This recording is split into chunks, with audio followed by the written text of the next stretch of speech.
Hey everybody, just wanted to take a few minutes out of your time to really share with you the journey that you're about to take.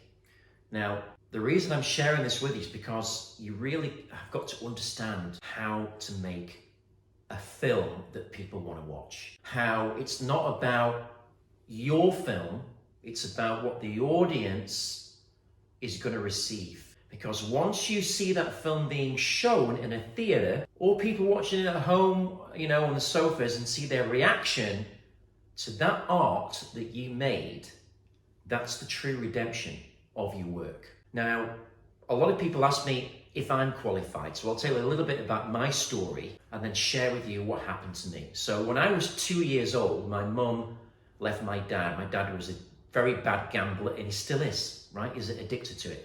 And he spent all the money in the house, spent my mum's money. He ran up debts all over town, and my mum had no choice. She was 23, I was 2. And she went to move to the north of England to live at a mum's house and a stepfather's. Now, I didn't know, because I was too young, but she had been sexually abused by her stepfather since she was 4 years old. In fact, she was sex trafficked within her own family. And he used to ask her mum to have a bath with her and all that kind of thing, and she let him do it. Right? And my mum was very smart. She used to find a way to lock the door and all that kind of stuff. But she'd led a terrifying childhood. When she was 12 years old, he put his hand on her breast and said, "I didn't marry your mum for your mum. I married your mum to get to you." Now, can you imagine your father saying that to you at 12 years old if you were a girl?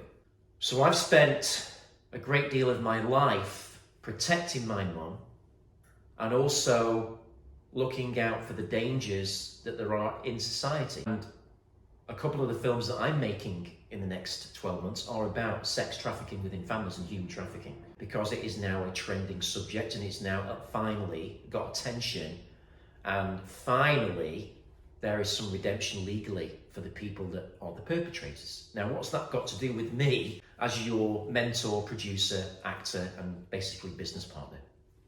Well, after she went to live with her mum and stepfather when she was 23 and I was 2, her stepdad said, "It's either me or them," to my grandma, her mum. And she said, "You can't stay." So we had nowhere to go, and it was January, it was freezing cold. And she took me to the park. She tore some branches down from the trees. It was snowing, and we lived in the park for like 3 days, nearly died. My mum, an incredibly brave woman, right?